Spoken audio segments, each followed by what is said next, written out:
Hi, my wonderful creatives, and thank you for joining us. I am interviewing Courtney Hernandez for her recently published book, which I'm really excited about, and we're really excited to share what it's about with you. So, welcome, Courtney. Thank you. Thanks so much for joining me to talk today. I just wanted to actually talk to you about what inspired you to write the book, actually. Well, throughout the years, I've met many people who were either in my situation or just were amazed that I was married to a Dominican. And everyone told me that I should write a book after I've told them a little bit about the situation, how I've met and everything. And I thought eventually that I would give it a try, and I did it. That's amazing. And I know from our previous conversation that you actually had a bit of a background with, having some interest with writing as well. So it wasn't out of the blue, eh? Well, yeah, no. I wanted to write a book about the Aztecs, but it was easier to write a story about my own personal experience. So. I think that's great, and I think that that's really what the readers connect to as well. Is from talking to other writers as well. A lot of the time, their own lives seep into their story anyway. Yeah. So it's probably a natural place to start. Yeah. And why did you feel it was important to get the message that you're trying to get across with your book as well? Well, throughout the years, I've met many people that were in the same situation as me, and their story was different than mine in many ways. And there's not a book like this out there anywhere, and I thought that it would be good to share my experience with people that travel to the Dominican or that have interest in the Dominican, and I don't know, my advice, my opinions, interesting. That's great. I mean, it's a relatively short book, and I'll show you here. So it's the Deceitful Affection, and but it does have a lot of information about kind of your experience and other people's experience. Yes. Around this particular topic. Yes. Which is, somewhat of a controversial topic, I guess. To some people, yes. Yeah. And I also just wanted to talk to you a minute about, I think that people should actually read the book to find out more about the topic itself, certainly. But I wanted to talk to you about the process, and if you had any mentors or supporters through this process. Well, I started writing the book probably 3 years ago, and it was just always something I wanted to do. But it's so hard when you have a big project like this. It's so easy to put it away and forget about it and not work on it a lot. But I work with someone who also published a book, and he has pushed me along the way every day asking me, like, is it published yet? Did you finish your book yet? And I picked it back up, and I worked on it a lot more because of him encouraging me and pushing me to do it. So he was my mentor in finishing what I started.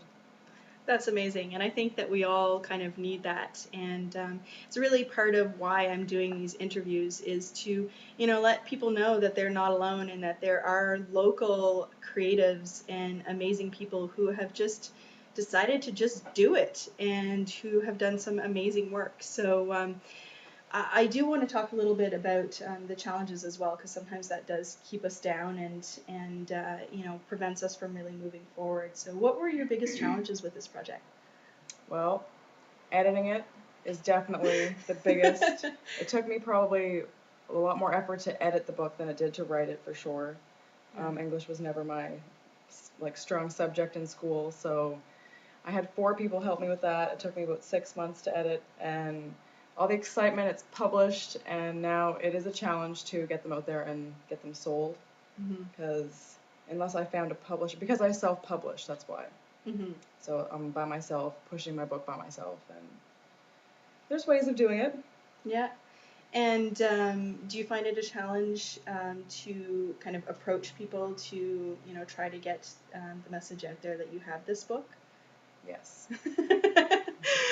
Would you say that you're naturally a shy person? Not really. I don't know. If I knew that if they had ties to the Dominican, or if they were interested in travel, it depends on the situation. I can approach people, but it's hard to start that initial contact, I guess. Fair enough. That makes a lot of sense. But the book's also available online as well, right? Yes. And I'll include the link here as well, so that you guys can actually go through and purchase the book as well. But I just wanted to actually give a little bit of time for Courtney to actually read a little bit from her book, so that you guys can kind of get a taste and see what wonderful work she's done, and hopefully be encouraged to actually go out and buy the book. Well, thank you. This is from the very beginning. Every winter, Rhonda traveled to the same resort with her girlfriends. She was lying by the pool one day when she noticed a new animation staff member. She was intrigued by him and called him over. "What's your name, love?" she asked. "Robert," he smiled as he approached her lounge chair. "How long have you been working here?" She sat up to get a better look at him. "A few months now. You must be VIP." He pointed to her bracelet and smiled again. They ended up spending every possible moment together and eagerly got married a year later. A few months after she submitted the immigration application, her husband unexpectedly lost his job. "The hotel is slowing down and they let me go. Now I won't be able to pay my rent this month and I have no money for food." Rhonda was deeply troubled by his situation. "Oh, baby, that's awful. How much do you need for rent and food? You can look for another job until you come to Canada and then everything will be fine." She sent him the money right away. A few days later he called her all excited. "I have a job interview this Friday at another hotel. I think I'll get the job, but they do medical tests before they hire someone, and I don't have the money to pay for them.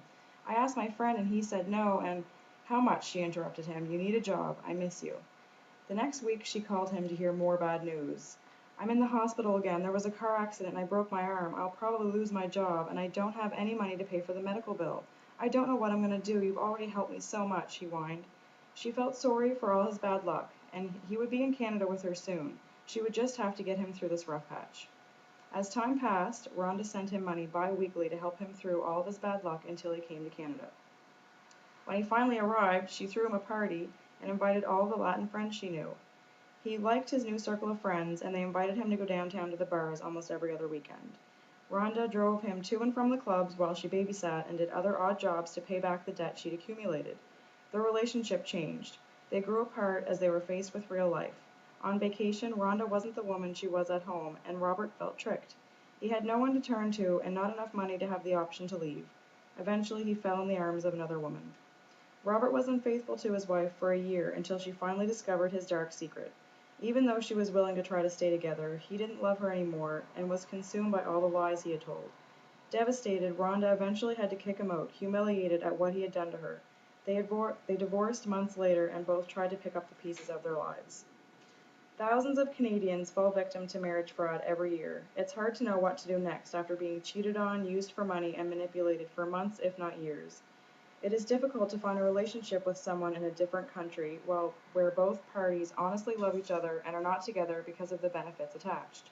Some Canadians end up spending up to $100,000 on their spouses before they even come to Canada, and when they arrive and receive their residency, they might disappear. The first thing that comes to mind for many is, "He only wants a green card." Is that true? Does taking a chance on love ultimately end up being the responsibility of the Canadian sponsor, the government, or the immigrant? And then I enter my story. That's fantastic, and I really hope that you guys buy the book to find out what her actual story is, and it's really fantastic. So thank you so much for joining me and for agreeing to do this interview. And I hope that all of you were inspired, and that you check out all of the information about how to get a book and how to connect with Courtney if you have questions as well. So thank you so much for watching, and have a wonderful day.